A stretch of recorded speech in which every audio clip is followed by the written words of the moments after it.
Listen, look, man. It is what it is, man. Man United at this moment in time are just boring.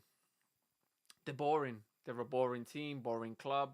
Everything about it is just, eh. You know.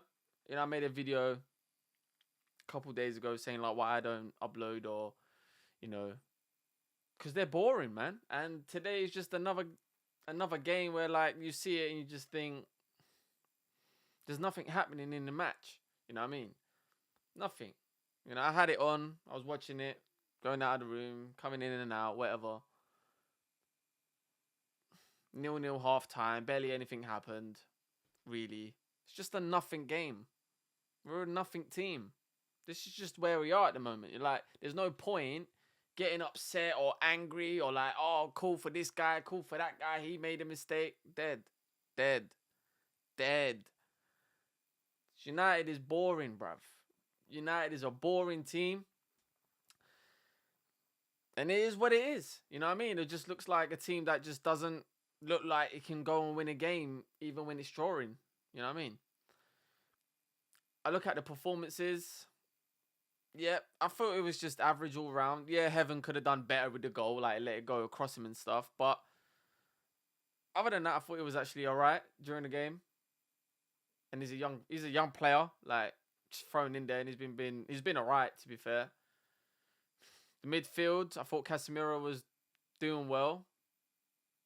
But it's just like, those are not the players I'm looking to for United to go win the game. You know what I mean? All right, Cunha got his goal, but he wasn't good today. Sesko is quiet. Doesn't look like he will score. Looks like his confidence is on the floor. Looking very Rasmus, I can't lie. I might need to give Højlund an apology, because even though he was trash, no one up front looks good for Man United. It doesn't matter who you put up there, whether it's Sesko or Zirkzee or Højlund or whoever. Like, they look like the players, the strikers look like that they're going to get maybe 1 or 2 chances a game and they have to take it. There's so much pressure on that chance. And you can put that down to a lot of things, the players, the system, whatever. You know what I mean? I feel like with Sesko, there's a lot about his game that's actually really good, but he's just not putting up the numbers. And at the end of the day, like, you get judged on numbers, not necessarily, what you do within the game after a certain point. So that's just where it is. I thought Zirkzee's pass was good. I thought Zirkzee come on for Euro. What a shock, an attacker coming on for a defender, and we score. I think it will look really good. He did. He looks like, it's weird. Like Zirkzee, I feel like with Zirkzee, like, you need to constantly play him and give him the time. Like, I'm not like his biggest fan. I'm not gonna sit here and be like, oh,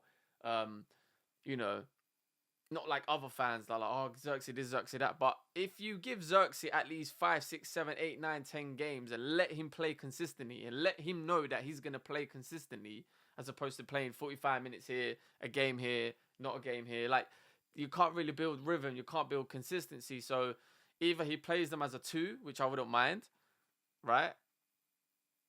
Or you just have to play him. And I thought he did well today. I mean, we got a goal because of him. It was a good pass, really, and a good finish by Cunha. I think the goalkeeper come out, made a mistake. But other than that, bro, like, this is a dead team.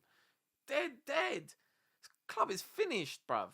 You know what I mean? I don't even want to talk about the game as much. I want to talk about what AMORIM said in the press conference. Because I saw people were saying, like, before it come out, it was like, oh, it's explosive, it's wild, it's this, it's that. And it come out and he's basically just alluding to the fact that, he wants to play his system, or he went in this like, I'm going to do my system no matter what, even the Pope can't tell me to change. Then all of a sudden he's talking about adapting to the players. But that's a different message. So what you're saying, without saying it, is basically, you're not going to get backed. You know that the money is not there for you anymore. It's obvious. That's why he said, I don't want to talk about it, but you're smart. So basically he was saying, you're smart, you can figure it out, why I have to adapt now. And basically, long story short, he needs to adapt to the strengths of the players because he knows he's not going to get an overhaul. It's not going to happen. For whatever reason, I don't know if that's people at the club turning his back on AMORIM, which, to be honest, do you blame them? what is it? You know, we're not going to find out until maybe it's too late. But I think, in my opinion, I think that they've looked at it and they probably think, let's just give him to the end of the season. And if it's not fixing, then we've got a great reason to sack him. And no one's going to look at us like we're the enemies, you know. But you see me, yeah, like, I'm not Amorim's biggest fan. I've made that clear. You know, I don't think he's a good manager. I don't think he's a Man United manager. That's my biggest gripe with him. But Sir Jim was coming out saying you need to judge a manager after 3 years, right? Well, he's only been here for, what, 13, 14 months? And you can't be, like, preaching to the manager that, okay, you're going to bring you to have a system and we're going to buy the players for your system. And then halfway through that journey, say, you know what, we're not actually going to do that. We're just going to want you to adapt to the players. It doesn't make sense. You went down this road and now you're basically turning your back on it. And that is what I don't like. Because who's to say that, yes, they might sack AMORIM. And AMORIM deserves to be sacked. He should have got sacked in the Europa League final, to be honest.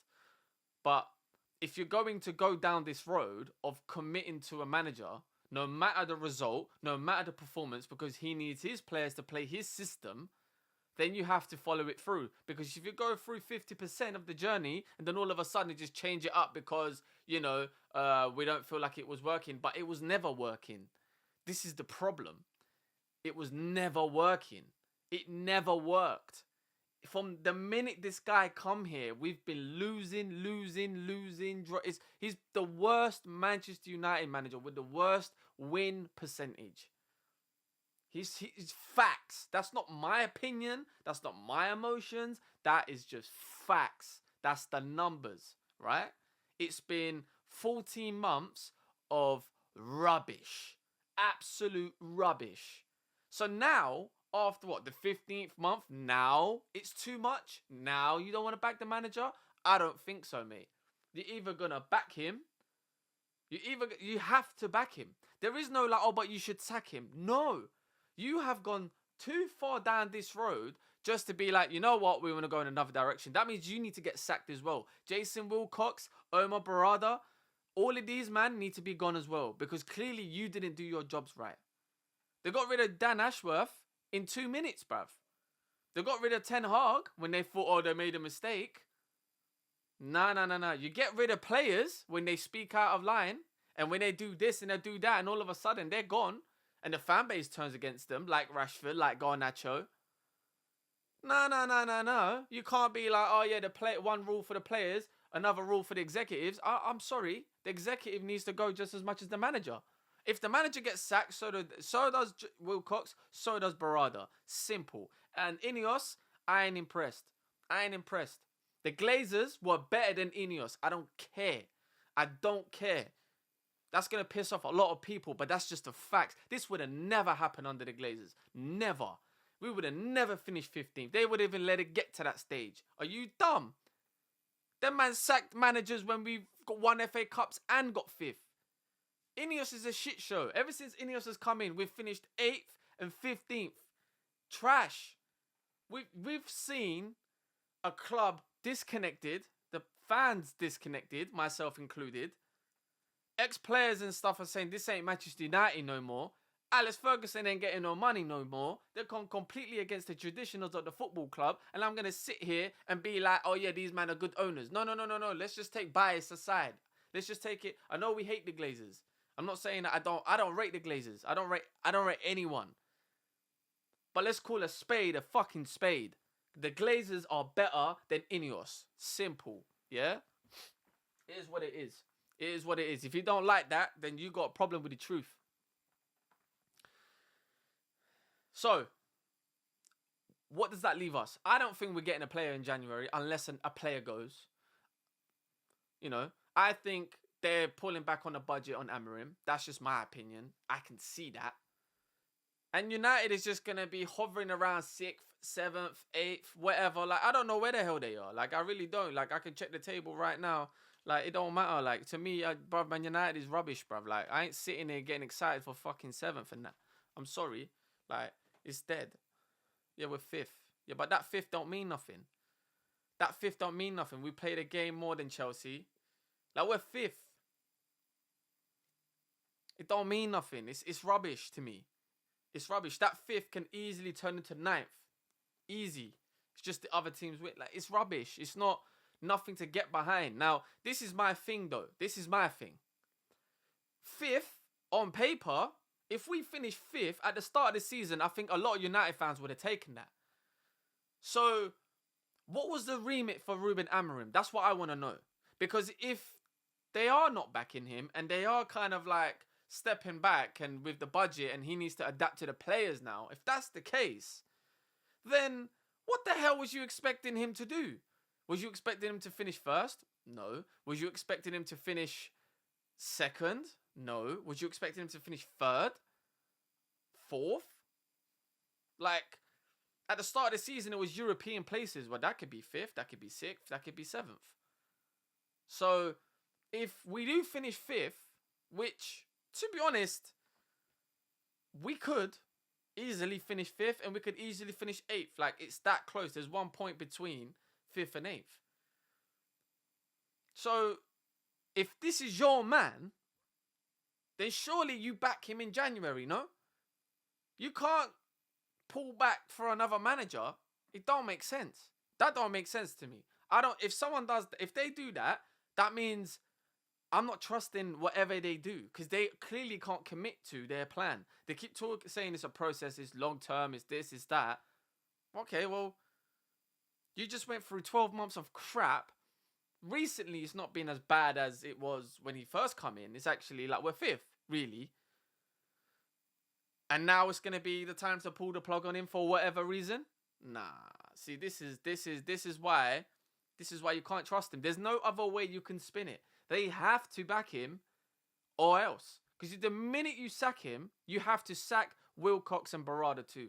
That's a fact. Do you know what I mean? I know I didn't talk about the game that much, but there wasn't that much to talk about the game. The game was trash. The game was boring. The games have been boring. It's been boring under Amorim. I've been bored for near enough 2-3 years watching Manchester United Football Club. They're finished. They're crap. They're not a good team. Very low quality. Flatter to deceive. Lose games they shouldn't. Win games they should really. Just about. I never looked like I never thought United was gonna win today. I never thought like, okay, we can win today. You know, a win takes United up to 4th, but within 1 point with Liverpool. Like, it's just not good. There's nothing to get behind. We scored 34 goals, which is the 2nd highest in the league. Sorry, the 3rd highest. But we've conceded 30. There's no other team in the top. Bro, like, 30. There's no team in the top 14 that have conceded 30 goals except us. And then you've got Bournemouth at 15th and that. 30 goals we've conceded. 30. Rubbish. That's crap. And we're 5th somehow. Insane. Listen. Big up. Smash the like. Subscribe. Push notifications. Follow the socials. All of that. I'm out. Forget this thing. I'm on to the next one, bruv.